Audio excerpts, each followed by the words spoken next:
नाम दिव्या है और मैं पंजाब में रहती हूँ। मैं दिखने में बहुत सुंदर हूँ। मेरी नीली नीली आंखें, सुंदर बाहें और गुलाबी होंठ, कमर के नीचे तक लहराते काले घने और लंबे बाल हैं। 5.5 फीट की हाइट है और मेरे कोमल शरीर पर जगह जगह पर एक से बढ़कर एक प्राकृतिक सुंदरता उभरी हुई है। और मेरे इस शरीर के उतार चढ़ाव को देखकर कोई भी मर्द या लड़का अपने ख्यालों में पूरी तरह से खो जाएगा। मेरी शादी को 5 साल हो गए हैं। मेरे पति एक व्यापारी हैं। पैसे की वजह से वह अपनी पसंद की कोई भी चीज़ लिए बिना नहीं रह सकते, चाहे वह कोई चीज़ हो या कोई महिला हो या लड़की। जिसे भी वह पसंद करते उसे किसी भी तरह हासिल करके ही रहते हैं और उसके साथ संबंध भी बनाते हैं। मेरे पति घर पर कम और बाहर ज़्यादा समय बिताते हैं, इसलिए वे घर में ज़्यादा नहीं रहते। इस कारण मैं भी उनसे कम नहीं हूँ। मैंने भी अपनी ज़िंदगी में बहुत मस्ती की है। हमने अपने घर में एक नौकर रखा था। अचानक उसे नौकर को घर जाना पड़ा तो मैंने उससे कहा, तुम घर जा रहे हो तो यहाँ का काम कौन करेगा? उसने कहा, मालकिन आप चिंता मत कीजिए, मैंने अपने बेटे को बुला लिया है और वह मेरी जगह काम करेगा। मैंने पूछा, उसे काम करना आता है? वह बोला, मालकिन मेरा बेटा बहुत अच्छा काम करता है। गर्मी की छुट्टियों में उसका बेटा गांव से हमारे घर आ गया। अब वही लड़का घर की साफ सफाई, झाड़ू लगाना, बर्तन धोना या कोई भी दूसरा काम करता। हमारे घर में खाने पीने का अच्छा इंतजाम था, किसी पर कोई रोक टोक नहीं थी। खाली समय में वह अक्सर हॉल में बैठकर टीवी देखता। एक दिन मुझे एक पार्टी में जाना था। रात में मैं पार्टी से बहुत देर से वापस आई और उस रात मैंने बहुत शराब पी ली थी, इसलिए सुबह देर तक सोती रही। मैं करीब 12 बजे उठी। उस समय कमरे के पर्दे अभी भी बंद थे, जिससे मुझे अभी भी रात जैसा अंधेरा लग रहा था। मैं थोड़ी देर और सोई, फिर उठकर बैठ गई। मैंने नौकर को आवाज़ लगाई और उसे बुलाकर चाय लाने के लिए कहा।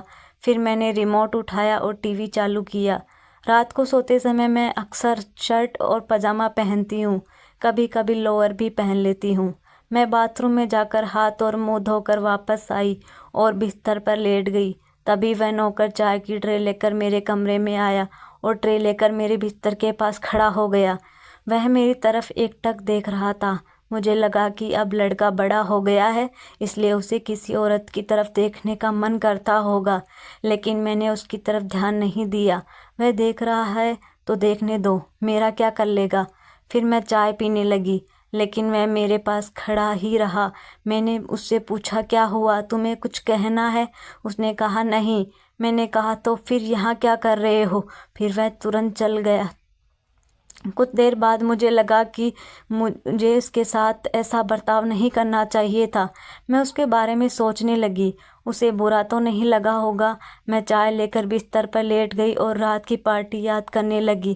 पहले मैं सीधी लेटी, फिर उल्टी होकर लेट गई। मैं अपने ही ख्यालों में खोई हुई थी। तभी उसने फिर से दरवाज़ा खोला और अंदर आ गया।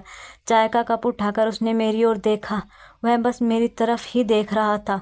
उसके मन में क्या चल रहा था यह मुझे मालूम था। मैं भी उसकी ओर देखी और इस बार उसकी हालत मुझे पहले से भी ज़्यादा अजीब लगी। उसे थोड़ी शर्म आ रही थी, लेकिन फिर भी वह चोरी चुपके मुझे देख रहा था। मैं ऐसे लेटी थी कि मेरा शरीर दिख रहा था। मैं भी जानबूझकर उसे अपना शरीर दिखा रही थी, क्योंकि मैं अपने पति से बहुत जलती थी। मेरा पति हमेशा किसी न किसी लड़की के साथ होता था, इसलिए मैंने उसे सोचा कि इस नौकर को अपने जाल में फंसा लूं। फिर मैंने उसे जानबूझकर अपने कमरे की सफाई करने को कहा। उसने कहा, मालकिन मैंने पहले ही सफाई कर दी है। मैंने उसे चिढ़ाते हुए कहा, क्या तुम सच में सफाई कर दिए हो? मैंने मज़े लेते हुए कहा, तुमने सफाई कहाँ की है? यहाँ इतनी धूल दिख रही है, वापस जाओ और फिर से सफाई करो। फिर वह चला गया और कुछ देर बाद सफाई का सामान लेकर वापस आया और कमरे का फर्नीचर साफ करने लगा। मैं टीवी देख रही थी, लेकिन मेरा पूरा ध्यान उसी की तरफ था। मैं यह जानना चाहती थी कि उसके मन में क्या चल रहा है, वह मेरी तरफ क्यों देख रहा है। मैंने उससे पूछा, तुम गांव में क्या करते हो?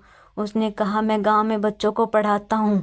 फिर मैंने पूछा, क्या तुम सिर्फ पढ़ाई कराते हो या कुछ और भी कराते हो?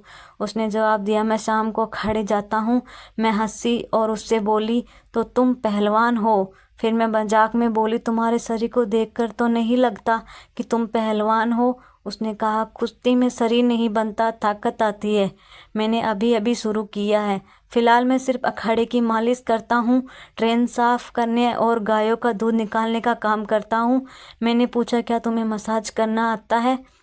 उसने कहा, हाँ मैं बहुत अच्छी मसाज कर लेता हूँ। उस्ताद जी सिर्फ मुझसे ही अपनी मसाज करवाते हैं। मुझे लगा कि ब्यूटी पार्लर में मैंने बहुत सी औरतों से मसाज करवाई है, लेकिन किसी मर्द से कभी मसाज नहीं करवाई। मुझे लगा कि अगर यह मुझे मसाज करेगा तो कितना आराम मिलेगा। मैंने उससे पूछा, तुम्हारा नाम क्या है? उसने कहा, मेरा नाम कमल है। मैंने उससे पूछा, कमल क्या तुम मेरी मसाज कर सकते हो जैसे तुम अपने उस्ताद की करते हो? यह सुनकर वह शर्म से लाल हो गया और कहने लगा, मैडम मैं आपकी मसाज कैसे कर सकता हूँ? आप एक महिला हैं। मैंने कहा, मैं महिला हूँ तो क्या हुआ? जाओ किचन में तेल की बोतल रखी है, उसे लेकर आओ और मेरी मसाज करो। वह वहीं खड़ा रहा और कुछ बोल नहीं रहा था। फिर मैंने कहा, अगर तुम मेरी मसाज नहीं करना चाहते तो मत करो, जाओ और अपना काम करो। वह अब मानो किसी कशमकश में फंस गया था। वह सोच रहा था कि अगर उसने मालिश की तो उसे मैडम के गोरे शरीर को छूने का मौका मिलेगा। कुछ देर तक वह वैसे ही खड़ा रहा। फिर मैंने उससे कहा, तू किस चीज़ का इंतज़ार कर रहा है? जा और तेल की बोतल लेकर आ। वह किचन में गया और जैतून तेल की बोतल ले आया। मुझे भी कई दिनों से मसाज नहीं मिला था और मेरा शरीर अकड़ गया था। मैं सीधा लेट गई और वह मेरे पैरों के पास आकर बैठ गया। वह मेरी ओर देख रहा था और मैं उसकी ओर देख रही थी। दोनों के मन में एक अजीब सी हलचल थी। मैं सोच रही थी कि मेरे शरीर की मालिश करते करते वह अपने पर काबू नहीं रख पाएगा और मेरा काम हो जाएगा। इतने जवान लड़के के साथ मैंने पहले कभी मसाज नहीं करवाई थी। मुझे भी थोड़ा अजीब लग रहा था कि क्या वह यह सब कर पाएगा। वह तो जवान है, लेकिन क्या वह पूरी तरह से एक आदमी बन गया है होगा या नहीं? वह भी शायद इसी तरह कुछ सोच रहा होगा। वह सोच रहा था कि वह मैडम के गोरे शरीर को कैसे छुएगा। अगर उसका हाथ मैडम के गलत हिस्से पर लग गया तो क्या होगा? जब हम दोनों कुछ देर तक चुपचाप एक दूसरे को देख रहे थे, तब मैंने अपना पैर उठाकर उसकी गोद में रख दिया और कहा, अच्छे से शुरू करो। उसने अपने हाथ में तेल लगाया और मेरे पैरों को धीरे धीरे मसलने लगा। मैंने उससे पूछा, क्या तुम अपने उस्ताद की भी ऐसे ही मसाज करते हो? उसने कहा, नहीं, उनका शरीर लोहे की तरह सख्त है। मैं उनके शरीर को बहुत ज़ोर से मसलता हूँ। मैंने कहा, तो फिर तुम मेरे पैरों को इतनी हल्के से क्यों मसल रहे हो? उसने कहा, आप एक औरत हैं और आपका शरीर पहले से ही बहुत नरम है, इसलिए मैं धीरे धीरे मालिश कर रहा हूँ। फिर मैं हंसी और बोली, मुझे भी ज़ोर से मसाज करो। उसने पहले मेरी ओर हैरानी से देखा, फिर धीरे से मुस्कुराया।